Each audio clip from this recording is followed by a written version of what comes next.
दोस्तों, इस तरह के किस्से कहानियों के बारे में आपने सुना होगा कि जादुई शक्तियों की मदद से किसी को पत्थर में बदल दिया गया, तो किसी को सोने में। यहाँ तक कि ग्रीक मैथोलॉजी की माने तो अपोलो और डेफिनी को ग्रीक गॉड ने पेड़ में बदल दिया।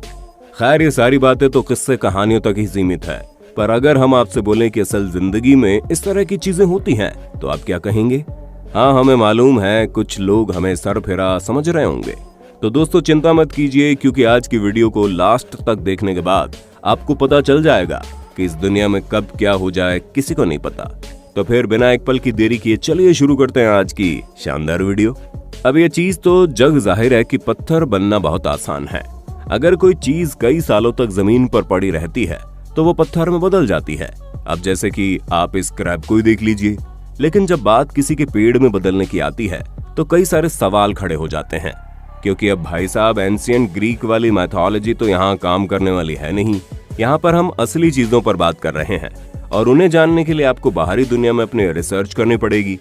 अब अगर उसी रिसर्च के दौरान आपको किसी पेड़ पर मछली दिख जाए तो हैरान मत होना। जी हाँ, आप जिसे देख रहे हैं वो असली की मछली है। अब ऐसा हो सकता है कि आज से लाखों करोड़ों साल पहले पेड़ की जड़ों में फंस गई हो, पर इस केस में ऐसा कुछ भी नहीं है। एक तरह का विजुअल इल्यूजन है। ठीक वैसे जैसे आपको चांद पर टेलीस्कोप से देखने पर चेहरे दिखाई देते हैं, कूड़े के डिब्बे में स्माइली फेस बना हुआ दिखाई देता है, कुछ महान लोगों को तो बादल में खरगोश बना हुआ दिखाई देता है, और ठीक ऐसे ही इस पेड़ पर मछली बनी हुई दिखाई दे रही है।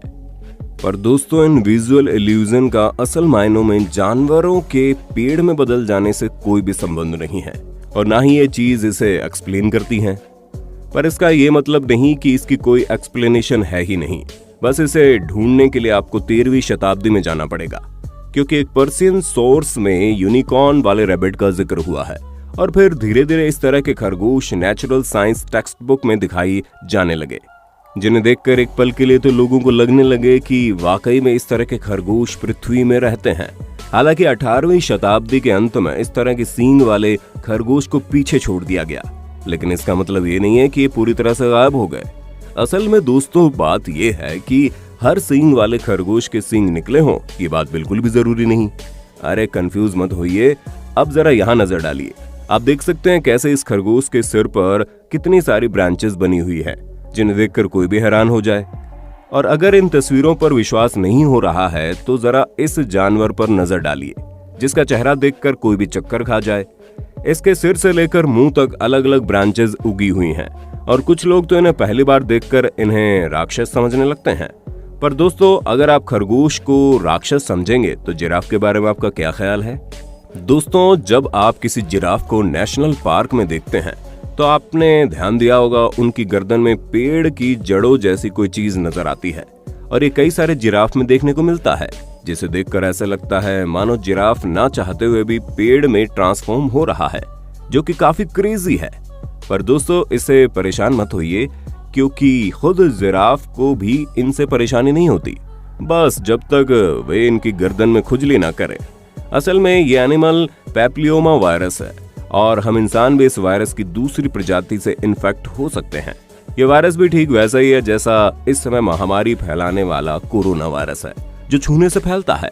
हाँ, जानवरों में आपको छुआछूत वाला कॉन्सेप्ट नहीं मिलेगा देखने को, क्योंकि इनके छूने से तो नहीं फैलता।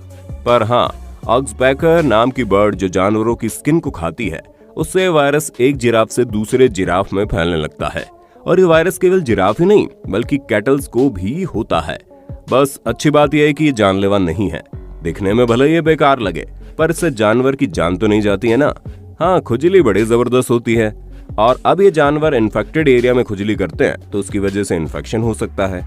अब दोस्तों, हमें नहीं पता कि जानवरों में फैलने वाला ये वायरस कब पहली बार दिखाई दिया, लेकिन इसे देखकर ऐसा लगता है कि ये आज से 420 मिलियन साल पुराना है, और ऐसा माना जाता है कि दूसरे वायरस के मुकाबले पैप्लियोमा वायरस बहुत ही धीरे धीरे विकास करते हैं। शायद वायरस का लेवल एनिमल होस्ट के साथ मिलकर बढ़ जाता हो, क्योंकि इस मामले में तो हमें नहीं लगता कि प्रकृति को कुछ ज्यादा जल्दी है, और ना इस तरह के वायरस की कोई चिंता है। जानवरों में पाए जाने वाले वायरस की चिंता सिर्फ उन इंसानों को है जो जानवरों का शिकार करते हैं, क्योंकि हंटर्स इन्फेक्टेड एनिमल्स का शिकार नहीं करते हैं। पर यह चीज एनिमल किंगडम पर लागू नहीं होती। शिकारी जानवर इन्फेक्टेड शिकार को मौत के घाट उतारकर अपना भोजन बनाने में कोई कसर नहीं छोड़ते, क्योंकि इस वायरस से उनके द्वारा खाए गए मीट पर कोई असर ही नहीं पड़ता और ना ही उन्हें यह वायरस होता है। अब आप सोच रहे होंगे, अगर ये वायरस केवल जानवरों के शरीर में पेड़ की जड़ों की तरह स्ट्रक्चर बनाते हैं और उसके अलावा कुछ नहीं करते, तो क्या जानवर पेड़ में ट्रांसफॉर्म नहीं होते हैं? अब इसका जवाब देने से पहले हम आपको ये कछुआ दिखाना चाहेंगे। जैसा कि आप देख सकते हैं, इस कछुए के शरीर में काई जमी है, जो पेड़ों में जमने वाली काई से भी मोटी है, जिसका ये मतलब है कछुए न सिर्फ पानी में तैर सकते हैं बल्कि ब्रांचेस भी ग्रो कर सकते हैं। पर दोस्तों, ये बात केवल जानवरों पर ही सीमित नहीं रह जाती, क्योंकि जब खुद को पेड़ पौधों में बदलने की बात हो रही है तो उसमें इंसानों का नाम भी शामिल है। अब जैसे कि आप इस शख्स को देख लीजिए, कैसे इनकी पूरी बॉडी में अलग ही तरह की ग्रोथ देखने को मिल रही है, जो किसी पेड़ की लकड़ियों की तरह दिखाई दे रही है। और यही कारण है कि इस शख्स को लोग ट्री मैन के नाम से जानते हैं। पर इनका नाम ट्री मैन होने से ये असल में ट्री मैन नहीं हो जाएंगे, बल्कि इन्हें एपिडर्मल डिस्प्लासिया वेरिकोसिफॉर्मिस नाम की बहुत ही रेयर बीमारी है, जिससे आप साफ शब्दों में स्किन ट्यूमर भी कह सकते हैं। इसे देखकर हमारा दिमाग तो पूरी तरह से घूम गया, क्योंकि किसी इंसान का बीमारी के कारण पेड़ में बदल जाना कहीं से भी सही नहीं है। पर तब जाकर हमें ख्याल आया कि भला कोई पेड़ में कैसे बदल सकता है, क्योंकि हम लोग तो पहले से ही पेड़ की तरह ही है। जी हाँ, इसमें हैरान परेशान होने वाली कोई बात नहीं है, हम बिल्कुल सच बोल रहे हैं। असल में हमारे पूरे प्लेनेट में ही केवल एक प्रकार का डीएनए होता है, जिसे हर तरह के जीव जंतु और पेड़ पौधे शेयर करते हैं, और ये डीएनए 4 बेसिस पर बनकर तैयार होता है: एडेनिन, थाइमिन, साइटोसिन और गुआनिन। अब हम ज्यादा डिटेल में जाकर आपको बोर नहीं करेंगे, लेकिन अगर असल मुद्दे पर जाएं तो इन 4 बेसिस पर हम ये कह सकते हैं कि चाहे इंसान हो, जानवर हो या फिर पेड़ पौधे, हर किसी का डीएनए एक जैसा होने की वजह से हमारे अंदर बहुत ही सिमिलर जीन्स होते हैं। अब आपको समझ में आ जाना चाहिए कि आप में और आपके घर के बगल में उग रहे पेड़ में कई सारी जेनेटिक सिमिलरिटीज देखने को मिलेगी, और ठीक यही चीज बंदर, चूहे, फ्रूट फ्लाई वगैरह में भी होंगी। हाँ, वो बात अलग है, इन सब में जितनी भी समानताएं होंगी यानी कि सिमिलरिटीज होंगी, वो अलग अलग होंगी, जिसका अंदाजा आप इसी बात से लगा सकते हैं कि इंसान और केला यानी कि बनाना का डीएनए 60% तक एक जैसा होता है। अगर आपको ये बात भी छोटी लग रही है तो चलिए गिलहरी का एग्जाम्पल ले लेते हैं। हाँ, वही गिलहरी जो अपना खाना छुपाकर भूल जाती है, पर यहाँ पर इसकी इस भुलक्कड़ आदत से कोई मतलब नहीं है। चलिए मान लेते हैं गिलहरी ने किसी ऐसे सीड को खा लिया जो समय से उसके पेट में डाइजेस्ट नहीं होती है, और फिर किसी कारण गिलहरी मर जाती है।